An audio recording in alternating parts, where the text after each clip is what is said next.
நம்ம மாடி தோட்டத்தில் கத்திரிக்காய் அறுவடை பண்ணிக்கிட்டு இருக்கோங்க. இந்த கத்திரிக்காய், இந்த குண்டு கத்திரிக்காய் இதோட 4வது டைம் அறுவடை பண்ணுறோம்.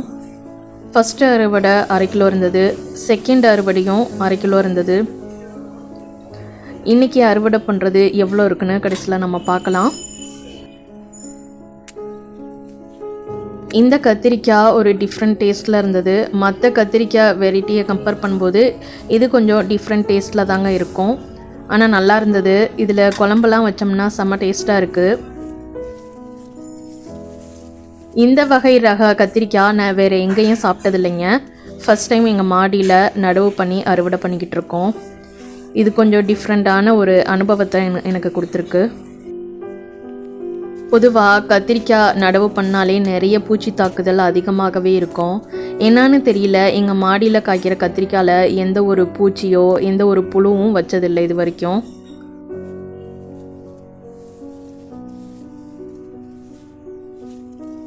எங்கள் மாடி தோட்டத்தில் கத்திரிக்காய் நடவு பண்ணி 5 மாதம் ஆகுது. இது வரைக்கும் சந்தையிலையும் சரி கடைகள்லையும் சரி நாங்கள் போய் கத்திரிக்காய் வாங்கினதே இல்லைங்க. 2 நாளைக்கு ஒரு முறை கத்திரிக்காய் எங்களுக்கு கிடச்சிக்கிட்டே இருக்கும். 1/4 கிலோ காயிலிருந்து ஒரு 1/2 கிலோ காய் வரைக்கும் எங்களுக்கு கிடச்சிக்கிட்டே இருக்கும். இதனால் எங்கள் வீட்டில் நிறைய கத்திரிக்காய் கிடைக்கும். எனக்கு ஒரு ஆசை இருக்குதுங்க. கத்திரிக்காயிலேயே நிறைய வெரைட்டி கத்திரிக்காய் நடவு பண்ணி அறுவடை பண்ணணும்னு ஆசை. ஆனால் எங்கள் மாடி தோட்டத்தில் ஒரு 4 வகை கத்திரிக்காய் செடி இருக்குது. பிளாக் பியூட்டி கத்திரிக்காய் நடவு பண்ணணும்னு ஆசையாக இருக்குங்க. அதுக்கப்புறம் கத்திரிக்காயிலேயே வெள்ளை கலர் கத்திரிக்காயெலாம் இருக்குது, அதை நடவு பண்ணணும் ஆசை இருக்குது. இந்த மாதிரி கத்திரிக்காயில் என்னென்ன வெரைட்டி இருக்கோ அதெல்லாம் நடவு பண்ணி அறுவடை பண்ணணும்னு ரொம்ப ஆசை இருக்குங்க. சமையலில் கத்திரிக்காய் இல்லாத வீடே இல்லைன்னு சொல்லலாங்க. குழம்பு பொரியல்னு விதவிதமாக சமைப்போம். ஆனால் இதில் எவ்வளோ சத்து இருக்குன்னு நீங்கள் என்னைக்காவது திங்க் பண்ணியிருக்கீங்களா? அட ஆமாங்க, கத்திரிக்காயில் நம்ம உடம்புக்கு தேவையான ஏகப்பட்ட நல்ல விஷயங்கள் இருக்குது.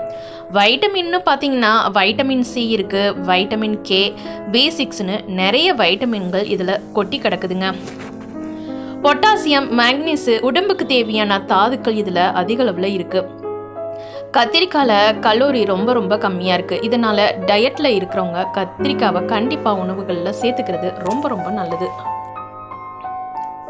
கத்திரிக்காயில் நார்ச்சத்து அதிகமாகவே இருக்குதுங்க. இது ரத்த அழுத்தத்தை கண்ட்ரோல் பண்ணி ஹார்ட் அட்டாக் வராமல் பார்த்துக்குது. நார்ச்சத்து அதிகமாக இருக்கிறனால ஜீரண சக்திக்கு ரொம்பவே நல்லது. மலச்சிக்கல் பிரச்சனை இருக்கிறவங்க தாராளமாகவே கத்திரிக்காவை உணவுகளில் சேர்த்துக்கலாம். சர்க்கரை நோயாளிகளுக்கு கத்திரிக்காய் ரொம்பவே நல்லதுங்க.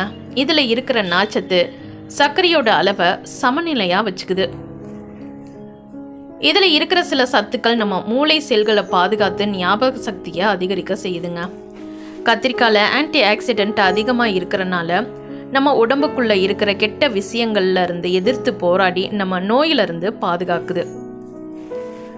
கத்திரிக்காயில் வைட்டமின் கே மற்ற தாதுக்கள் எலும்புகளை பலப்படுத்தி எலும்பு தேய்மானம் வராமல் பார்த்துக்குது. இதில் இருக்கிற ஆன்டி ஆக்சிடென்ட்கள் சருமத்தை வெயிலில் இருந்தோம் மாசுகளில் இருந்தோம் பாதுகாத்து நம்ம சருமத்தை பலன்னு வச்சுக்குது.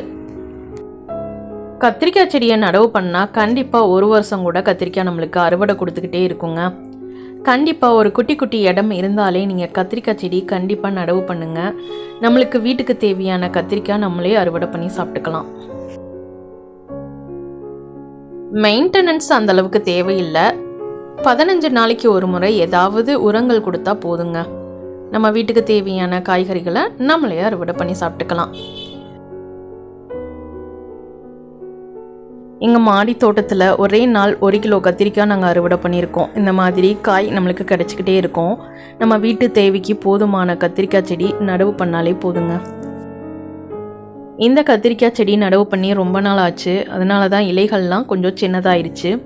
ஆனால் எனக்கு கத்திரிக்காய் அறுவடை கொடுத்துக்கிட்டே தான் இருக்கும். அதுக்கப்புறம் பார்த்திங்கன்னா பச்சை மிளகா செடியும் நடவு பண்ணியிருக்கோம். இங்கே பாருங்கள் எவ்வளோ கொத்து கொத்தாக நிறைய பச்சை மிளகா இருக்குது. நாங்கள் இப்போது கடைகளில் பச்சை மிளகா வாங்குறத கூட நாங்கள் ஸ்டாப் பண்ணிட்டோம். இது ஒரே ஒரு செடி தான். அந்த ஒரு செடியில் எவ்வளோ பச்சை மிளகா இருக்குதுன்னு பாருங்கள். இந்த பச்சை மிளகாவோட காரமும் நார்மலாக இருக்குது. ரொம்ப காரமும் இல்லை, கம்மியான காரமும் இல்லை, ஒரு நார்மலான காரத்தில் தான் இருக்குது. இப்போ நான் காட்டக்கூடிய கத்திரிக்காயோட டேஸ்ட்டு பயங்கர சூப்பராக இருக்கும். பார்க்கவே ரொம்ப ஹாப்பியாக இருக்குது. இந்த மாதிரி மாடி தோட்டத்தில் கத்திரிக்காய் அறுவடை பண்ணி சாப்பிட்றது எவ்வளோ சந்தோஷமாக இருக்கும். இந்த கத்திரிக்காய் செடிக்கு உரம்னு பார்த்தா நம்ம வெளியே போய் வாங்கணும்னு அவசியம் இல்லை. நம்ம வீட்டில் வேஸ்ட் ஆகிற காய்கறி கழிவை வச்சே நம்ம உரம் தயார் பண்ணலாம். அந்த காய்கறி கழிவுகளை நல்லா மக்க வச்சு செடிகளுக்கு பயன்படுத்தினாலே போதுங்க. இந்த மாதிரி காய்கறிகளை நம்ம அறுவடை பண்ணிக்கலாம். கண்டிப்பாக நம்ம வீட்டில் வேஸ்ட் ஆகிற நிறைய பொருள் இருக்கும். இந்த மாதிரி மக்க வச்சு செடிகளுக்கு கொடுத்தாலே போதுங்க, நிறைய காய் நம்மளுக்கு கொடுத்துக்கிட்டே இருக்கும். இந்த கத்திரிக்காயோட அழகை பாருங்க, எவ்வளோ கிரீன் கலரா குண்டு குண்டு கத்திரிக்காவை காய்ச்சிருக்கு பாருங்க. ஆடிப்பட்டம் வரப்போகுது, அதுக்கு நாங்கள் இப்பயே விதைகள்லாம் நடவு பண்ணிக்கிட்டு இருக்கோம். இப்போ பார்த்தீங்கன்னா நாங்கள் புடலங்காய் விதை நடவு பண்ணிக்கிட்டு இருக்கோம். இதில் 2 வகை புடலங்காய் விதை இருக்குது. குட்டை புடலங்காய் விதை, நெட்டை புடலங்காய் விதைன்னு 2 விதைகள் நடவு பண்ணிக்கிட்டு இருக்கோம். எக்ஸ்ட்ரா ஒரு 2 விதைகள் நடவு பண்ணிக்கலாம். எந்த விதை நல்ல முளைப்பு திறன் எது நல்லா வருதோ அதை வச்சுட்டு மிச்ச செடியை நம்ம கட் பண்ணி விட்டுக்கலாம். அப்போ தான் நம்மளுக்கு காயோட வளர்ச்சி அதிகளவு கொடுக்கும். இந்த மல்லிகைப்பூ செடி இப்போ தான் நடவு பண்ணியிருக்கோம். இப்போ தான் குட்டி குட்டியாக பூ வைக்குது. இன்னும் 1 வருடம் போயிருச்சுன்னா இந்த செடியோட வளர்ச்சி க்ரோத் சூப்பராக இருக்கும். எங்கள் மாடி தோட்டத்தில் புதினா குச்சி நடவு பண்ணியிருந்தோம். இப்போது புதினா அறுவடைக்கு தயாராகிடுச்சுங்க. பார்க்கவே கிரீனிஸாக கண் குளிர்ச்சியாக செம்ம சூப்பராக இருக்குது. புதினாவோட வாசனையும் பயங்கரமாக இருக்குதுங்க. புதினாவை கண்டிப்பாக நம்ம ரெகுலராக உணவுகளில் சேர்த்துக்கணும். இதில் நிறைய பெனிஃபிட்ஸ் இருக்குது. இந்த புதினா செரிமான கோளாறு பிரச்சனைகளை சரி பண்ணுங்க. ஒரு சில பேத்துக்கு அடிக்கடி தலைவலிக்குங்க. அவங்க என்ன பண்ணலான்னு பார்த்தீங்கன்னா, இந்த புதினா இலைகளை பறித்து எண்ணெய் காய்ச்சி வச்சுக்கணும். அவங்களுக்கு தலைவலிக்கும் போது அந்த எண்ணெயை பயன்படுத்தி நல்லா தலையில் மசாஜ் கொடுத்தாலே போதுங்க, தலைவலி சூப்பராக ஓடிடும். இதுதான் எங்கள் வீட்டு கொய்யா மரம். நிறைய காய் பிடிச்சிருக்கு, நிறைய கொய்யா பழமும் காய்ச்சிருக்குங்க. பறிக்காதனால நிறைய கொய்யாப்பழம் காய்ச்சி விழ ஆரம்பிச்சிருச்சு.